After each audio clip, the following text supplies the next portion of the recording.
Welcome back to the part 2 of the Call movie recap. If you haven't seen the first part, go and check it out. Link is in the description. After killing her stepmother, Young Sook calls Seo Yeon back and tells her that she feels as if like she is alive again. She visits the fried chicken shop that she longed for after watching the advertisement on the television. Also, she buys herself some new clothes. Unfortunately, Sung-ho visits Young Sook's house when he is delivering strawberries to his neighbors. He opens the refrigerator and senses a foul smell coming out of the plastic bags kept in the refrigerator. Sung-ho sees slashed up pieces of Young Sook's stepmother wrapped in those plastic bags. Young Sook, seeing no other choice, kills Sung-ho. Seo Yeon is shifted to another timeline now. Only minutes prior, she is with Sung-ho eating strawberries and staining her jacket. As she goes higher up, the stain disappears.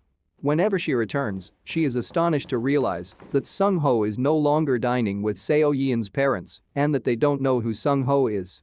She figures out that Young Sook was ultimately captured for the two homicides, Sung-ho and the stepmother.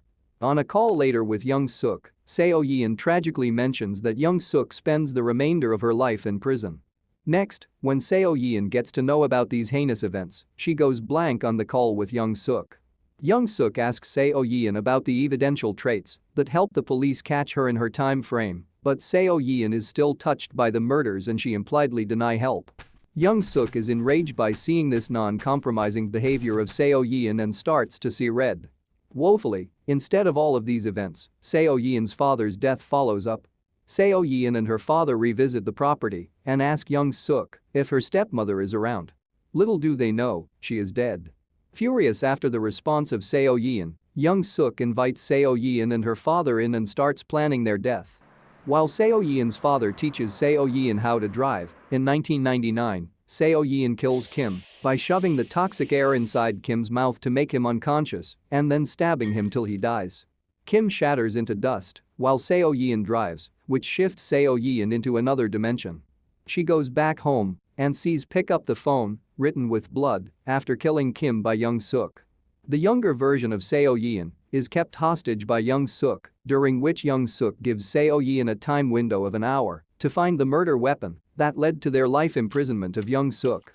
Seo Yeon avenges the killing of her father by tricking Young Sook into an explosion that occurred on the same day, which was at the storehouse where she would find the junk collector that has the murder weapon.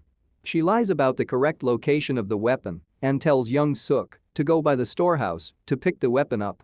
The storehouse explodes, but luckily Young Sook survives the explosion. Young Seo Yeon calls her older self for help as she is being held hostage, whereas Young Sook furiously comes back to the house, angry at the misguidance by Seo Yeon. As a result of the anger, Young Sook tortures young Seo Yeon with scorching hot water, which starts leaving marks on Seo Yeon's body in the other time frame. Left with no option and hoping to save the life of her younger self and her mother, this time Seo Yeon intends to give away the true location of the evidence. Due to a shortage of time, Seo Yeon runs toward the police station she once tried to inquire about Sung-ho from. She breaks into the police station and extracts criminal reports from the diary of the year 1999. She finds out that the evidence that led to her legal punishment was reported by a male named Hwang Young-chul. This time Young Sook is provided with the correct positioning of the weapon. She kills the junk collector and burns down the evidence in a drum.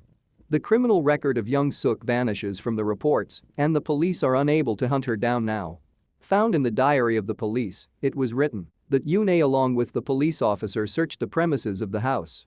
When nothing was found, Yoon used the cordless phone to call her husband. Seeing this exact instance, Seo Yeon takes the advantage in the other timeline, where she picks up the call of Yoon but faces relative kickbacks from Young Sook because she and older Young Sook are in the same house now. Seo Yeon warns her mother to run away because Young Sook had killed her in the past timeline. A fierce defensive action scene is shown up next, where Yoon and Seo Yeon defend themselves in their respective time frames. Seo Yeon guides her mother to spray the gas inside the fire extinguisher when Young Sook approaches her, but Young Sook uses young Seo Yeon to escort Yoon out of the room. Yoon ultimately manages to stop Young Sook from killing her and her daughter and pushes Young Sook off the railing. Young Sook dies and Seo Yeon is shifted to the eerie version of the house. Seo Yeon thinks that her mother died that night too, but she is saved and they both meet by the grave of Kim, Seo Yeon's father. Subscribe for more videos like this, turn on the post notification and leave a like to help the channel out. Thanks for watching.